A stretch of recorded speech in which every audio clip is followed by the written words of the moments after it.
What's up, y'all, and welcome back to the channel.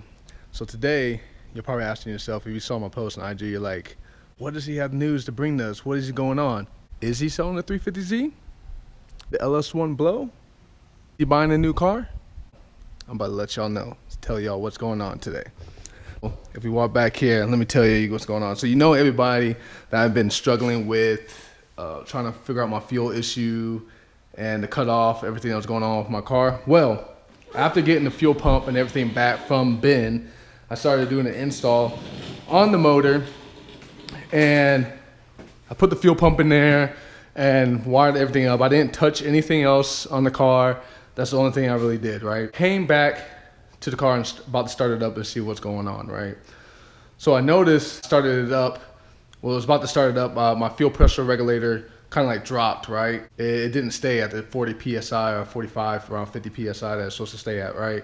So at first I was like, oh, maybe something's wrong with my fuel pump. Maybe I didn't hook up maybe the O-ring or something like that is messed up, whatnot. So I went back to double check that, then it came back, and then I about to start it up again. At doing so at this time, this is when shit hit the fan. I started up and all I heard was a loud bang, pretty much like a loud backfire. And I was like, whoa, that was unexpected.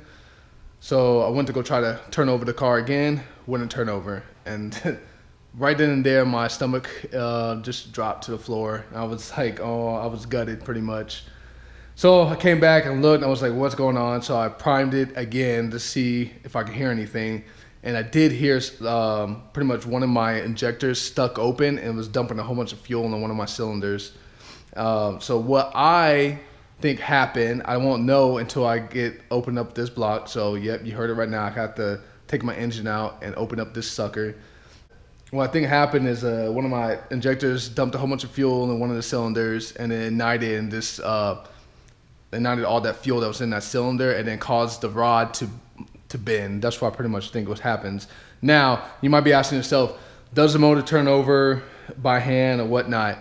Yes and no. The reason why I say yes and no is because I could turn it over by hand and then it gets to a stopping point and then it stops, and I could turn it back over the other way and then it stops.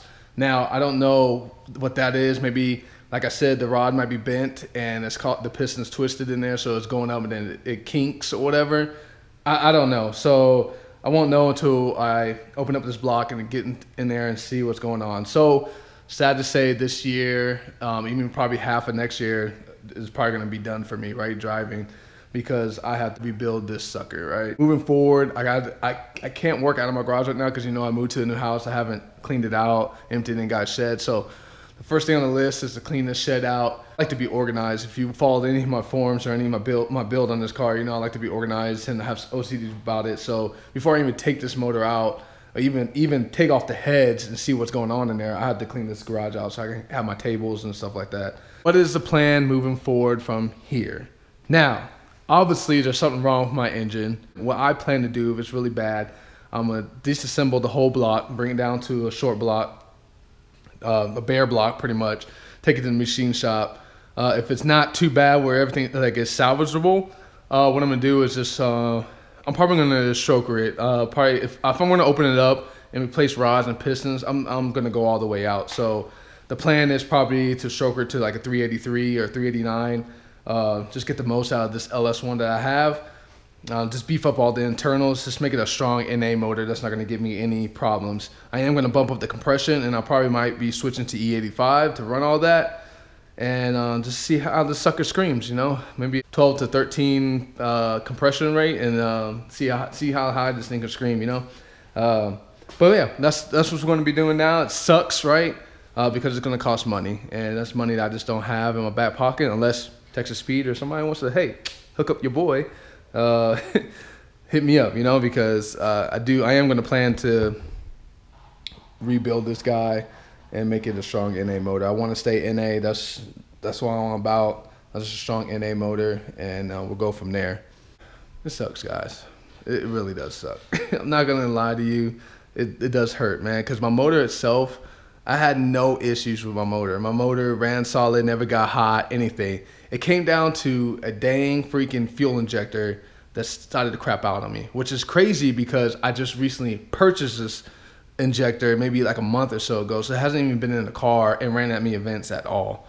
So I don't know what the failure was on that injector. Maybe I got a faulty injector and it was just my luck, because you don't hear about stuff like this that often. Now when we open it up, hey, if it's not as bad, maybe if it's, you know, something that I can replace a couple of things and be back on the road, I might do that. But if it's like a bent rod or something like that, I'm just gonna go ahead and get, you know, just stroke it out already and just, you know, go to the next level, because why not, right? It's open, I'm not gonna waste no time. Also, the same thing I'm gonna address during this time is my transmission. If you know, my transmission would not go into third gear. So I am gonna open up my transmission and just maybe replace some of the synchros in there. Maybe that's gotten bad. And also probably replace the new sticky shifter, because I know I have the version 1 and I know they made some changes to the newer versions that eliminate some of the issues that I'm seeing in this. So I'm probably gonna hit them up and maybe I can swap them out and pay the difference to get me a new one of those transmission adapters. So that's probably going to be changed too, but everything else should be remain the same, and then swapping the E85, right? We'll see, guys. We'll see what happens. But yeah, that's pretty much what's going on in my neck of the woods, and it sucks. It sucks. So next time you'll see this thing running, it'll be screaming a lot louder, a lot meaner, and hopefully pushing a little more power. And I'll most likely probably change the vinyl on the car, just, you know, since we're gonna go a new look or a new power plant, might as well go with a new look, right? So, but let me show y'all real quick what it looks like when I turn the motor over by hand. We're gonna turn it over by hand. I'm gonna show y'all what happens, right?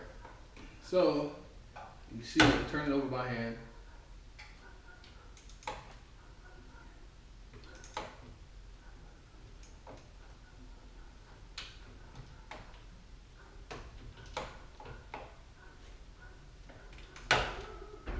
And boom, it just stops right there. It ain't moving at all. I can press on it, still won't move. So then, when I turn the other way,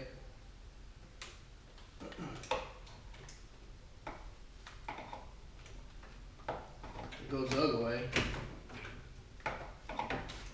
I can turn it a good amount,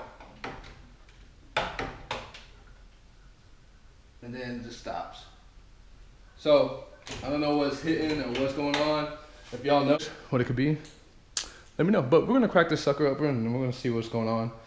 I do like building engines, and that's like the fun part of building these things, but because I did it from the beginning, but it's gonna suck right now. And it's gonna suck my wallet, so we'll see, guys. There y'all have it. Now you know the news. Sucky news. But hey, we gotta think positive and move on to the next phase. And no, I'm not selling this car. I told myself I'll never sell this car. I love it too much.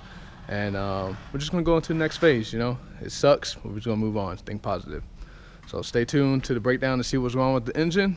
Until next time, peace out.